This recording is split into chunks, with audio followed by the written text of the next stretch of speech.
इस वीडियो में हम लोग उस वायसरॉय ऑफ इंडिया के बारे में जानेंगे जिनको लोकल सेल्फ गवर्नमेंट के लिए जाना जाता है। हम लोग जानने वाले हैं लॉर्ड रिपन के बारे में। हम लोग जानेंगे थोड़ा सा उनका जीवन के बारे में कि वो कहाँ जन्म लिए वगैरह वगैरह, और भारत में जब वो वायसरॉय ऑफ इंडिया थे तो उन्होंने क्या क्या काम किया, क्या क्या इम्पोर्टेंट काम किया। लॉर्ड रिपन का पूरा नाम था जॉर्ज फेडरिक सैमुअल रॉबिन्सन। उनका जन्म होता है 1827 को और मृत्यु होता है 1909 को, यानी कि वो लगभग आई थिंक 80 ईयर्स ऑलमोस्ट धरती पर रहे। वो एक ब्रिटिश पॉलिटिशियन थे और भारत के वाइसरॉय ऑफ इंडिया और गवर्नर जनरल ऑफ इंडिया दोनों थे।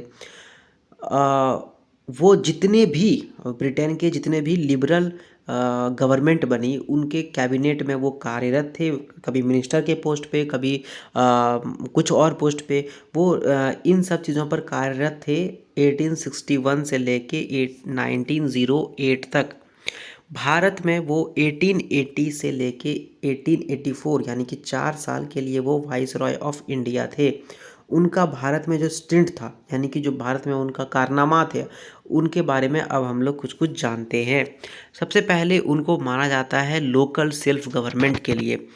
उन्होंने भारत में लोकल सेल्फ गवर्नमेंट को काफ़ी ज़्यादा सपोर्ट किया। लोकल सेल्फ गवर्नमेंट अब होता क्या है, जैसे कि मानो अगर गांव है, ठीक है, तो गांव के लोग खुद से अगर किसी को चुन के बैठा दें गांव के लेवल पर गवर्न करने के लिए, उन लोगों को कानून वगैरह बनाने के लिए या कानून का इम्प्लीमेंट करने के लिए, तो उसको लोकल सेल्फ गवर्नमेंट बोल सकते हैं। जैसे देखो कि मान लो एक एमपी है, एक मेंबर ऑफ पार्लियामेंट है, तो मेंबर ऑफ पार्लियामेंट तो लगभग 100 200 400 गांव का हेड होता है।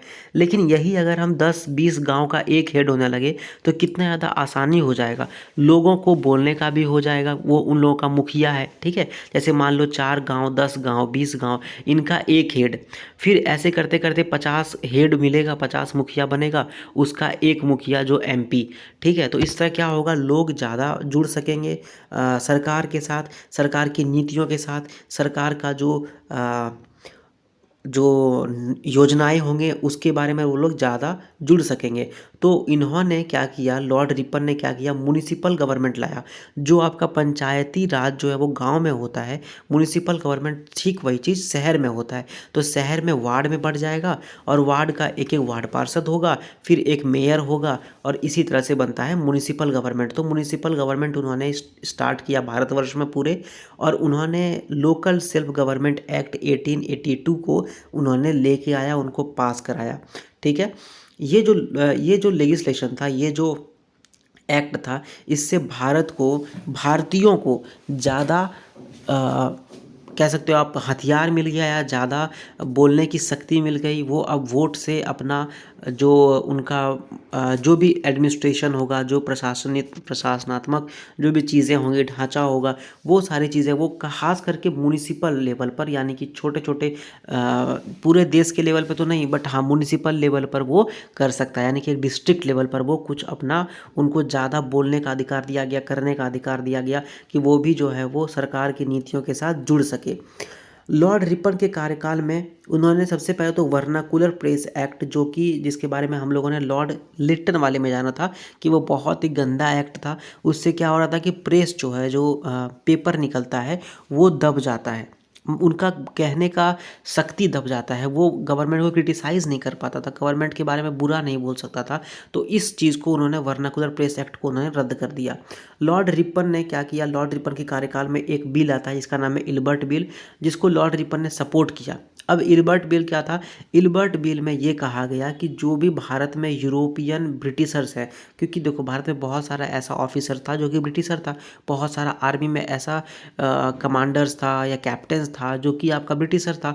तो बोला गया कि ये जो ब्रिटिशर्स है, या फिर जो बहुत सारे ऑफिसर्स की फैमिलियाँ थी जो कि सिविल था, मतलब जिसको लेना देना कुछ था नहीं गवर्नमेंट से, तो ऐसे जो यूरोपियन ब्रिटिशर्स है, अगर वो कुछ क्राइम करेगा तो उसको इंडियन जज भी उसके बारे में पता कर सकता है, उसके बारे में देख सकता है, और उन चीज़ों के बारे में, जैसे हाई कोर्ट में जज बैठते हैं ना, वैसे इंडियन जज अब यूरोपियन लोगों की भी जो क्राइम वगैरह है उसके बारे में सुन सकता है। अब इससे पहले क्या था, इससे पहले ये नियम था कि जो यूरोपियन लोग हैं जो भारत में रह रहे हैं, उसका अगर कोई भी केस होगा तो वो बस यूरोपियन जज ही सुनेगा, ब्रिटिशर जज ही सुनेगा। लेकिन इस चीज़ को इल्बर्ट बिल ने ख़त्म कर दिया और कहा कि नहीं, अब इंडियन जज भी यूरोपियन लोगों की जो क्राइम वगैरह है उसके बारे में वो केसेस सुन सकता है। इससे क्या हो रहा था, इससे ये देखा जा सकता है कि लॉर्ड रिपन ने भारत में इक्वालिटी को बढ़ाने का प्रयास किया। बोला कि नहीं, ब्रिटिशर्स और भारतीय में कम से कम इक्वल बराबरी का दर्जा जो है वो देने का प्रयास किया गया। लेकिन जो यूरोपियन कम्युनिटी भारत में थी, जो फ्रांस की, ब्रिटिशर्स की, जो लोग भारत में रह रहे थे, उन्होंने इसका बहुत ज़्यादा विरोध किया। क्यों किया? क्योंकि उन्होंने बोला कि जिसको हम लोग रूल कर रहे हैं, यानी कि इंडियंस को तो हम लोग रूल कर रहे हैं, अब इंडियंस हम लोग के बारे में पता करेगा कि हम लोग सही हैं या गलत, अब वो कानून दिखाएगा हम लोगों को। तो इसीलिए इसका बहुत ज़्यादा विरोध किया गया और इल्बर्ट बिल बाद में इनको वापस लेना पड़ा। इस चीज़ को बोला जाता है इल्बर्ट बिल कंट्रोवर्सी। क्या बोला जाता है? Ilbert bill controversy. ठीक है। अब नेक्स्ट चीज़, इन्होंने लैंड रिवेन्यू रिफॉर्म्स किया, यानी कि जो ज़मीन है उससे जो पैसे सरकार ले रहा है, जो कर ले रहा है, उसके बारे में इन्होंने रिफॉर्म करने का प्रयास किया। ये जो रिफॉर्म था ये मेनली कहा गया कि जो जोत करते हैं, या फिर जो खेत में हल चलाते हैं, जो खेत में अनाज उपजाते हैं, जो टीनेंट्स होता है, जो किसान होता है, उनका कंडीशन को बेहतर करने का प्रयास किया गया इस एक्ट से। अब कैसे उनका कंडीशन ख़राब था कि जो सरकार थी वो बहुत ज़्यादा टैक्स मांगती थी। मान लो अगर 100 रुपये का अनाज होता था तो सरकार 80 रुपया मांग के ले जाती थी। ठीक है। तो इस प्रकार से ये जो किसान थे इनको आत्महत्या करना पड़ता था या इनको बहुत ज़्यादा कर्ज में डूबना पड़ता था, इनका ज़मीन जो है वो चला जाता था। तो इन सब चीज़ों को कम करने का उन्होंने प्रयास किया। एक एक्ट लाया जिसका नाम था बंगाल टेनेंसी एक्ट 1858, जिससे कि सोचा गया कि इस चीज़ से क्या होगा कि जो किसान हैं उनका थोड़ा सा स्थिति तो कम से कम बेहतर होगा इस एक्ट के थ्रू। ठीक है।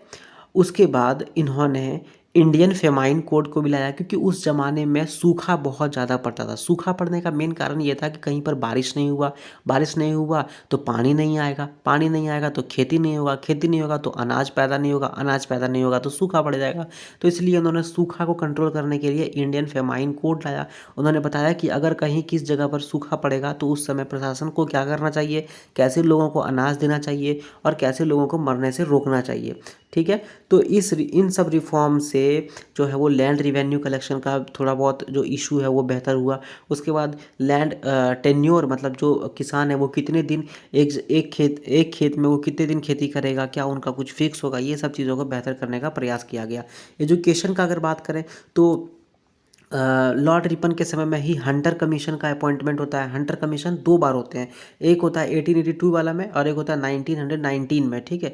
तो ये 1882 का जो हंटर कमीशन है इसके बारे में बात हो रहा है। इन्होंने बताया, हंटर कमीशन को इसलिए अपॉइंट किया था कि भारत में जो एजुकेशन है, भारत में जो शिक्षा का स्तर है, जो शिक्षा का तरीका है, उसको रिव्यू करो, उसको फिर से आप देखो कि क्या इसमें बेहतर चेंजेस हो सकता है कि नहीं। तो कमीशन ने बोला कि हाँ, इसमें चेंजेस हो सकता है। क्या हो सकता है? तो उन्होंने बोला कि जो टीचर हैं उनको आप बोलिए कि जो बच्चे हैं उनको ज़्यादा बेहतर तरीके से बोल के पढ़ा सके, साथ ही साथ उनको बोलने का तरीका सिखाइए बच्चों को। उसके बाद एजुकेशन में बोला गया कि जो टीचर्स हैं उनको बोलो कि वो प्रैक्टिकल करके दिखाए। ठीक है। बस ऐसा नहीं कि बस लिख दिया और बच्चे लिख के रटने लगे, वो चीज़ मत कराओ। उनको समझाओ अच्छी तरीके से, उनको लिखाओ अच्छी तरीके से। साथ ही साथ उन्होंने बोला कि यूनिवर्सिटीज़ में भी जो है सो टीचर या प्रोफेसर्स को बोलो कि वो ज़्यादा प्रैक्टिकल एग्जाम्पल शो करके दिखाए। जैसे अब मान लो NaCl है तो सोडियम और क्लोराइड को लेके बताया जाए कि किस तरह से ये NaCl जो है वो न्यूट्रलाइज होता है। ये सब चीज़ें के बारे में इन्होंने बताया। ठीक है। इनके कार्यकाल में, जैसे मैंने पहले बताया था, वर्नाकुलर प्रेस एक्ट को एबॉलिश कर दिया गया था। वर्नाकुलर प्रेस एक्ट 1878 में लाया जाता है और इन्होंने इसको 1882 में खारिज कर दिया, क्योंकि वर्नाकुलर प्रेस एक्ट मेनली क्या कर रहा था कि ये जो है बोलने की जो क्षमता है या बोलने की जो शक्ति है, जो फ्रीडम ऑफ स्पीच है, बोलने की जो आज़ादी है, उसको ये कम कर रहा था। तो लॉर्ड रिपन ने इसको बंद कर दिया या एबॉलिश ख़त्म कर दिया। लॉर्ड रिपन को एक तरह से इसलिए भी याद किया जाता है क्योंकि उनके जो पॉलिसीज़ थे, जैसे अभी हम लोगों ने जाना, उनके जो पॉलिसीज़ थे, जो रिफॉर्म्स थे, वो काफ़ी आगे सोचने वाला रिफॉर्म्स था। वो काफ़ी ज़्यादा प्रोग्रेसिव था। वो सोचता था कि नहीं, जैसे इंडियन जज और यूरोपियन जज को एक जैसा बिहेव किया गया, फिर वर्नाकुलर प्रेस एक्ट को बंद कर दिया गया। तो उन्होंने बोला कि लोगों को भी गवर्नेंस में, प्रशासन में उनको भी प्रशासन में उनको जो गवर्नेंस होता है उसमें भी उनको हाथ बटाने का ये किया जाए, उनको अलाउ किया जाए, और ताकि वो बेहतर तरीके से ब्रिटिशर्स के साथ वो जुड़ सकें। ठीक है। हालांकि इल्बर्ट विल कंट्रोवर्सी, जैसे मैंने बताया कि उन्होंने यूरोपियन से उनको थोड़ा बहुत सुनना पड़ा, तो इस प्रकार से उनको थोड़ा बहुत सुनना भी पड़ा था। उनका जो टेन्योर था उसमें कंट्रोवर्सीज भी था। ठीक है, थोड़ा बहुत कंट्रोवर्सी था, लेकिन आप कह सकते हो कि इनका टेन्योर काफ़ी एक तरह से लिबरल था, और ये सोच में आगे की सोच करके ये अपना एक्ट वगैरह बना रहे थे। तो ये था लॉर्ड रिपन के बारे में थोड़ा बहुत जानकारी। एंड अगर ये आपको वीडियो अच्छा लगा तो आप इसके बारे में लाइक करो, लोगों के साथ शेयर करो, दोस्तों के साथ शेयर करो। कुछ पूछना बताना है तो कमेंट करो, चैनल को सब्सक्राइब करो। और एक क्वेश्चन है उसका जवाब देते हुए जाना कि लॉर्ड रिपन को सबसे ज़्यादा किस चीज़ के लिए जाना जाता है, किस चीज़ के लिए उनको सबसे ज़्यादा जाना जाता है। And thank you very much.